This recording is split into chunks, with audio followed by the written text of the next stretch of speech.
harvest season. Building clouds, machinery, harvesters, allergies.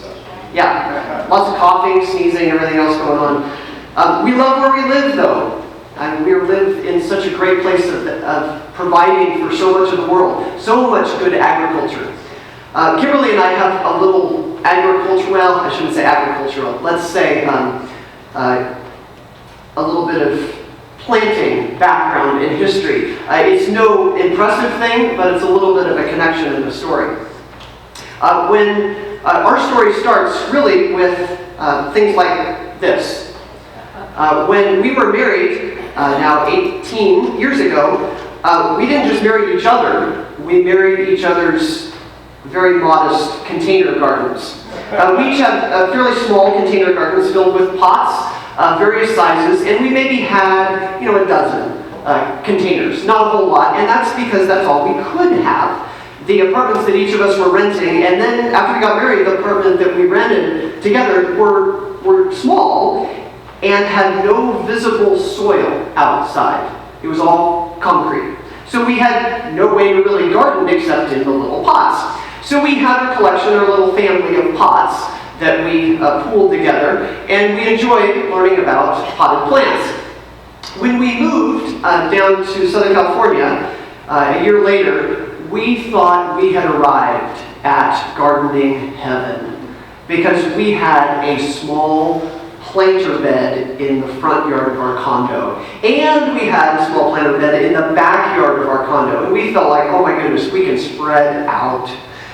But we realized that was only a temporary spot for us. We knew we were going to move on after a few years, so we didn't actually plant any of our things. We decided, let's keep our stuff in containers, and we will just prune and play with the things that are already there. We had to move after a couple of years and move to another place nearby, and so we took all of our containers with us, and by then, it was a growing family of containers. We maybe had 50, 60 pots. We had trees, we had small pots, we expanded, we multiplied. We had a little potted family, which was nice. All the while, we enjoyed going to arboretums and gardens and larger places to be able to see the kinds of things that they were growing. And it was fun because on the one hand, we would learn about the container gardens at those places and the greenhouses, but we'd also kind of ooh and ah at the open space of the stuff that was actually planted in the ground. And that was sort of our dream. So when we moved here, 13 years ago now, our things had been in pots, for a good 5+ years. And when we got our house and it was an open, empty backyard, we just thought, now we have land.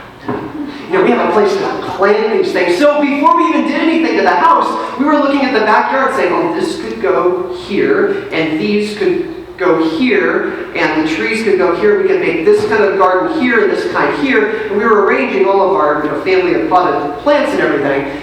And as we pulled those plants out, you know what they look like, right? I mean, they were like a big spaghetti bowl of roots. And they were just bound up and tightly bound up. They had, they kind of looked like this at the bottom because they had just been in their pots for years and years, and they were ready to be planted. So I imagine when we dug those holes in the fluffy, nice, fertilized dirt, it was like those plants were looking at that saying, I can finally sprout, I can finally grow. We all know that kind of feeling, too, in things we deal with, I think. Things where, we're in a situation where we're stressed and we're anxious and we're wondering, what's going to happen? And then we finally get to the event or the thing or the situation and it's over and we're, I can finally stop. Or, we're worried about something, that conversation or that thing that's out there that we're worried about. We don't know how it's going to go. We don't know if we're going to make the team. We don't know if we're going to get into the group. We don't know if our presentation's going to go well. And we finally pass it. Finally, we can spread out. We can just stop all that we've been doing. In all kinds of situations, we're finally moving through something. We're finally in a new place. We've transitioned. We're beginning something new. We're in that new thing we were hoping for. It's like we've arrived at something new. We've transitioned. We've changed to a new place. We're inhabiting something new. God has things to teach us about what it looks like to inhabit a new routine, a new season, a new time, a new situation, a new relationship, a new place. And what does it look like to inhabit that new season? What does God have to teach us about that? Joshua, in the book of Joshua, lives that transition and that situation. I mean, for a good 40 years, his group was wandering, not knowing. They were in that stressed, anxious, how's this going to end kind of situation. Things were not well a lot of the time, wandering in a hot, dry wilderness.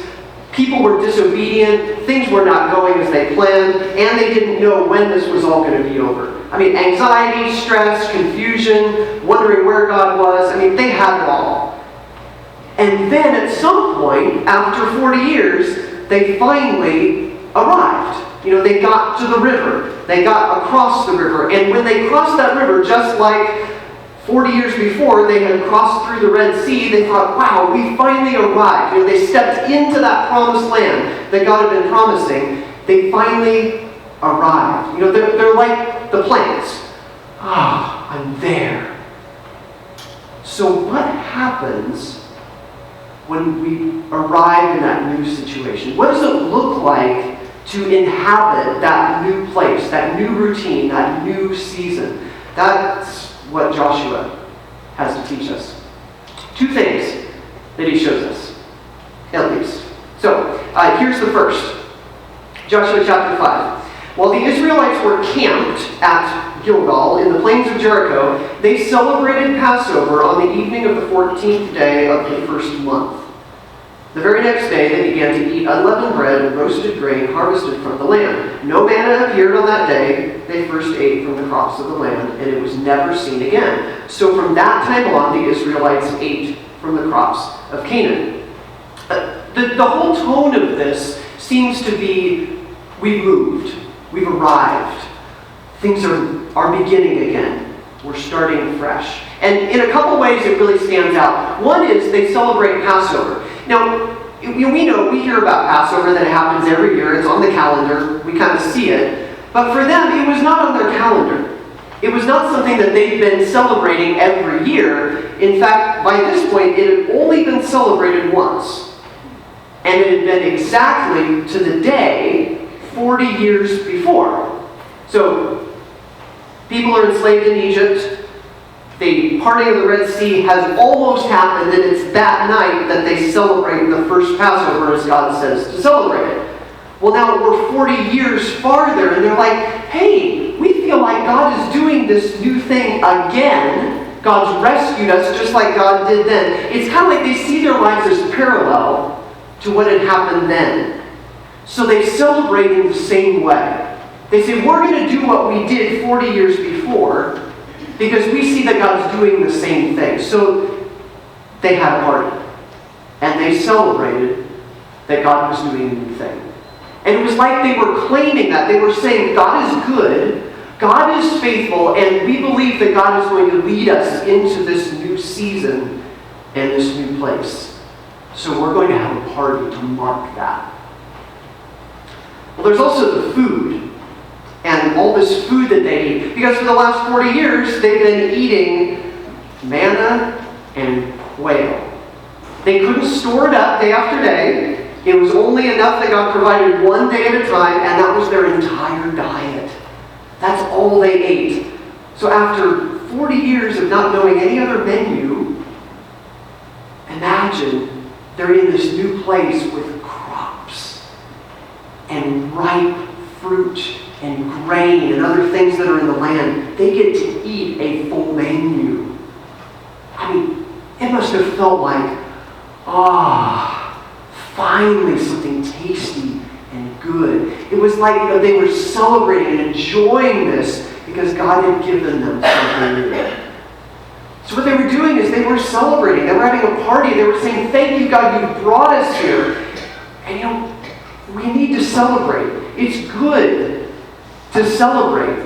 It's good to celebrate together. It's good to celebrate with our friends and our family and other people. It's good to celebrate at work and at school. It's good to celebrate at home. It's good to celebrate the things that we've seen that God has done. Because if we don't celebrate those things, we're going to forget that God does some really good things. We just celebrated a few weeks ago for our 4th anniversary. We looked at pictures and we laughed and we told stories and we heard stories and we remembered, and we've got to remember those things. Because those celebrations move kind of the short-term memories into our long-term memories. They help it stick, they help it settle, to be able to celebrate the things that God has done. We can also celebrate on our own. I mean, we don't have to have a big party with other people. We can have a simple thank you moment of celebration with God and say, God, you helped, you led, you provided. And I can just do that by myself. However we celebrate, we need to keep up the routine of celebrating the things that God has done when God leads us through. So, second thing. The next part of this passage with Joshua. When Joshua was near the town of Jericho, he looked up and saw a man standing in front of him with a sword in hand. Joshua went up to him and demanded, "Are you friend or foe?" "Neither one," he replied. "I am the commander of the Lord's army." At this, Joshua fell with his face to the ground in reverence. "I am at your command," Joshua said. "What do you want your servant to do?" The commander of the Lord's army replied, "Take off your sandals, for the place where you are standing is holy." And Joshua did as he was told.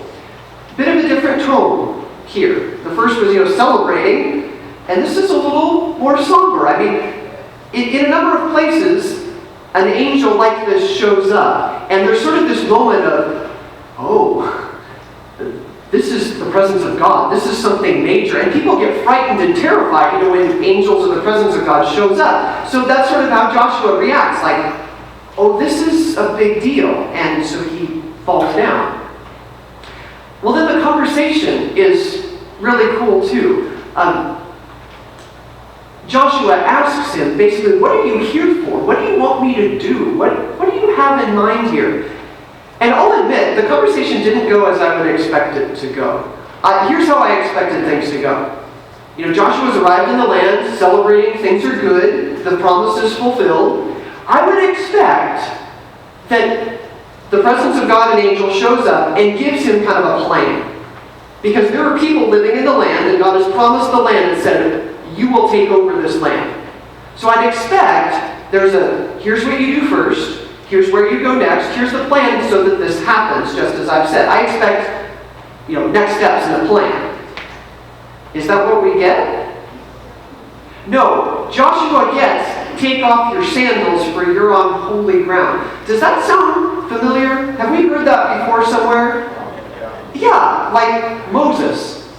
So let's take a look and see what happened when that first was said.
Here I am. Take the sandals stand is holy ground.